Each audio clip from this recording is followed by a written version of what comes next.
guys, welcome back to my channel. I just wanted to talk to you briefly about the DTR exam. So I took the DTR exam yesterday and I passed. I majored in dietetics. I got my bachelor's in dietetics 2 years ago. So I graduated in May of 2015. It is now August of 2017. So in between then, I did my master's in obesity prevention and management. That was a 1-year program, so I finished that last August. So I've been out of school completely for a year, but out of the dietetics program for 2 years.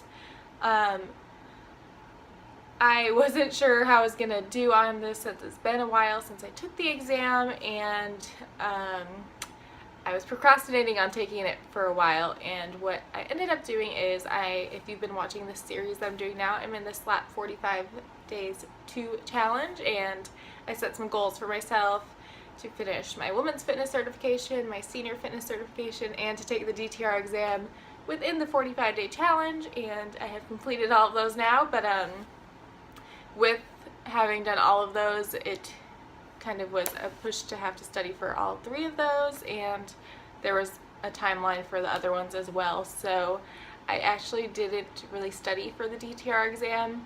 I ordered a study guide and it never came.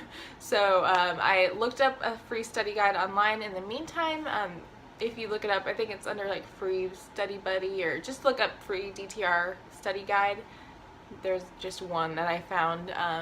So I looked at that. I went through that one time and just kind of went over a couple times the things that I wasn't familiar with at all on there. I also watched some YouTube videos. I just looked up DTR study prep, or I just typed in a couple different DTR exam things, and I found just a couple review videos on different topics. They were about 5 minutes each, and that just went over some topics and refreshed my memory a little bit.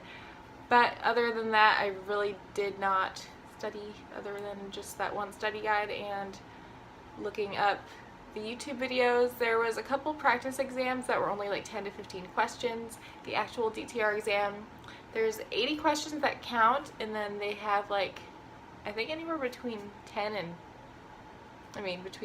and 50 questions that don't count, that they're just using to test and experiment with. So mine ended up being 120 questions, and then they scale it, so the 80 that count, they scale it to a score of 50 based on the difficulty.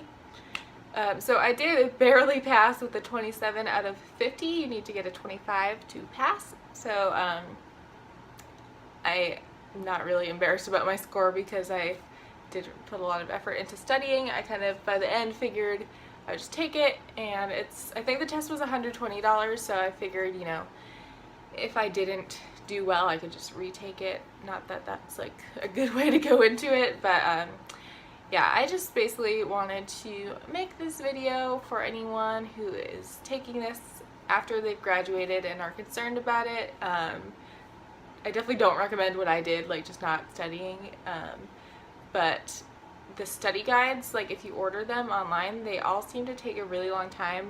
There was one that I saw on Amazon Prime, but the reviews weren't that good, and then all the other good review study guides had a long wait period for shipping and everything. So mine was supposed to come earlier this week, which still wouldn't have given me a lot of time, but at least I could have looked over the sections that I was most worried about, but it never came. Still don't know where it is.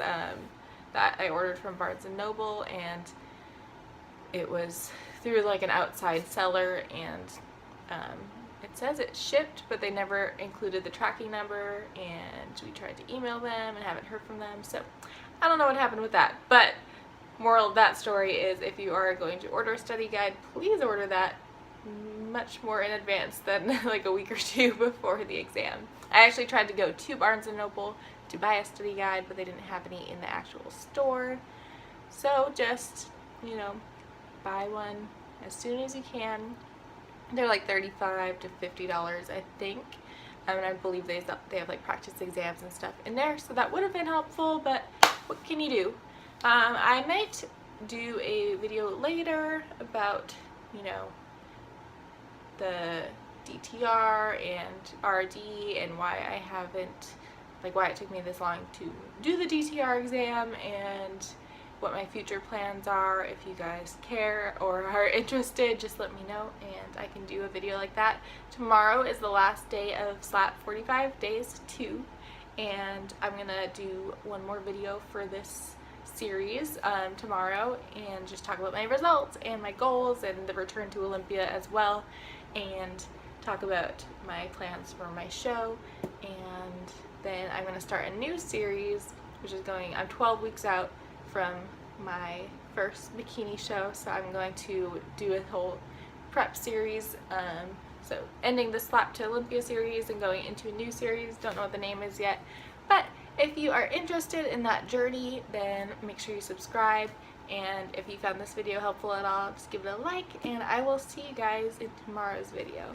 Bye!